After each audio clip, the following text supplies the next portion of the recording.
Anong nangyayari sa ating bansa, mga idol? Yung welga ngayon, nasa loob na ng Kongreso. Ang Kongreso ay sagrado daw po. Ang mga patakaran at seguridad dito ay hindi nilalabag. Ang paglabag sa mga ito ay kawalang galang sa taong bayan.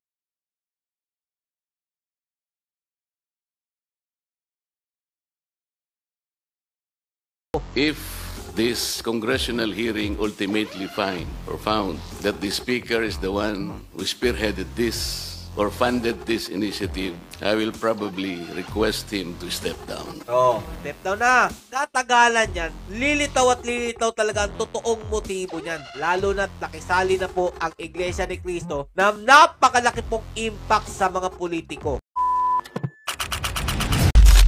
Narito ang Balitang Pinoy TV. Mga Lods, Spaghetti Peps TV, welcome back po sa ating channel. Pwede po pala magwelga sa loob ng Congress. Ayun, parang may mga placards sa hawak, tapos impeach Sara ang nakalagay po sa kanilang likod. Anong nangyayari sa ating bansa, mga idol? Yung welga ngayon, nasa loob na ng Kongreso. Binababoy nyo po ang loob ng Kongreso. Yan pong Makabayan Block talaga. Sobrang salot po talaga sa ating bansa. Para lang sa pagpapatalsik nyo kay VP Sara Duterte, gagawin nyo po ang lahat. Ano ng tinapay naman? Ano na nangyari? Wala bang pumipigil dito? Allow po ba talaga to? Pag-aari nyo po ba yan? Yung congressional hall na yan? Eh pag may-ari ng taong bayan yan, hindi nyo po pag may-ari yan, ba't nyo binababoy? Pa-impeach kayo ng pa-impeach kay VP Sara Duterte. Bakit? Sino gusto nyo pumalit? Si Speaker? Para matupad na yung kahilingan ninyong Makabayan Block. Sabi nga dito mga Lodyo ni Cheese, if Sara Duterte impeach, President will nominate new VP. So, ibig sabihin yan, mga idol, dahil nga po si Romualdez at saka si PBBM magpinsan, walang iba na siya po ang pipiliin na magiging pangalawang pangulo niyan. At syempre mga Lodi, dahil nga po nakikita natin ang ugnayan po ni Romualdez at saka nitong Makabayan Block, napakalalim po, mukha na po siyang pumalit po kay Joma.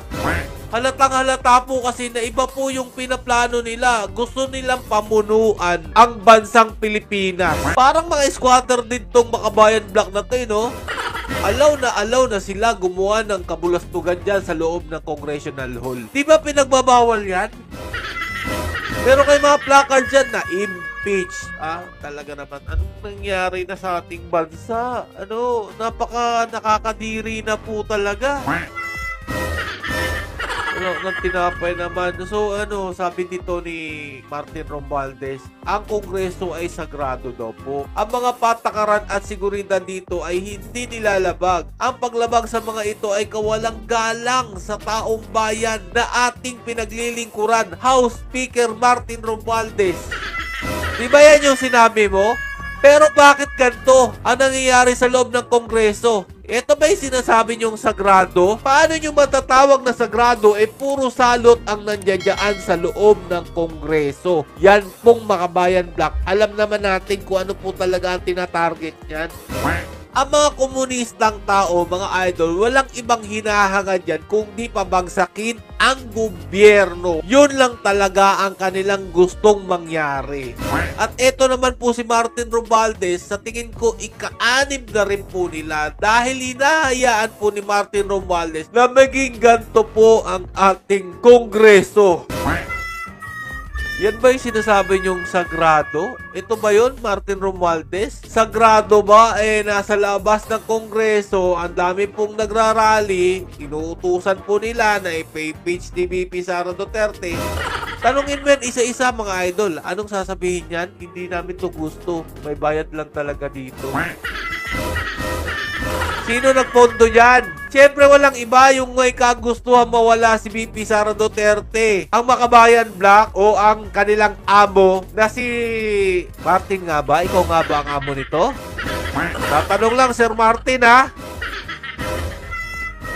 Ano na nangyayari? O dahil nga daw po walang personalan, trabaho lang daw po, Sabi po ni Martin Romualdez, hindi ito personal. Ito ay usapin ng pananagutan at tiwala ng taong bayan. Kaugnay daw po sa ginagawang investigasyon kay VP Sara Duterte, House Speaker Martin Romualdez. Ganyan po ba? Lagi niyong binabanggit ang taong bayan? O interest nyo lang talaga ang inyong pinalalawig dyan? Halata talaga mga idol yung atat na atat sa kapangyarihan ito si Speaker. Biruin nyo mga idol bumalik na yung legendary na taga-rally. Hindi po natin nakita ito si Renato Reyes na nag-rally dyan po sa Mendiola, nakipagtipon-tipon. Ngayon lang po siya lumabas dahil nga po, suportado po niya ang Makabayan Black na i-endorse po yung pangalawang impeachment complaint kay VP Sara Duterte. Wow! Nabuhay po si Mr. Renato. Mukhang meron pong offer na naman sa kanya o bagong mission. Siyempre mga Lodi, ang mission lagi nito ay mag-ingay sa kalsada. Pero dahil nga po tayo'y moderno na ngayon, nandun na po sila sa loob ng Kongreso, nagwewelga. Anak na tinapay, nakakahiya naman. At eto pa, hindi po talaga sila papipigil dun po sa kanilang planong ipa-impeach po si VP Sara Duterte. Kahit po sinabi na po yan ni PBBM.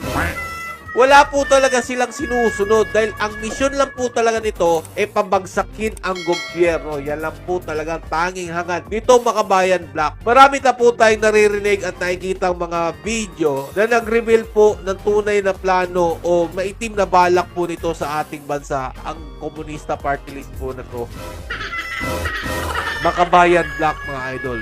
Dahil nga po dito, nag-react na po ang INC at nakisali na po sa ginagawa po ng kaguluhan. Dahil nga po dito sa impeachment na hindi naman po talaga makakatulong sa ating bansa at magbibigay lang po ng sobrang laking kaguluhan sa ating bansa. Kaya nga po ang sabi po dito mga idol, nationwide prayer rally versus impeachment ikinakasal ng Iglesia ni Cristo noong December 5 kahapon po yan mga idol. Ano pong dahilan? Ang Iglesia ni Cristo ay para sa kapayapaan. Ayaw po naming anumang uri ng kaguluhan na manggagaling po sa kanino mang panig. Ngayon pa lamang mga kababayan ay nag-oorganisa na po ang mga lokal sa buong iglesia para magkaroon ng mga malalaking pagtitipon. Bakit po? Para ipakita, ipahayag itong binabanggit naming pabor kami sa opinion ni Pangulong Bongbong Marcos Jr. na no to impeachment. Sabi po yan ni Jen Sobardiaga. Diba mga idol?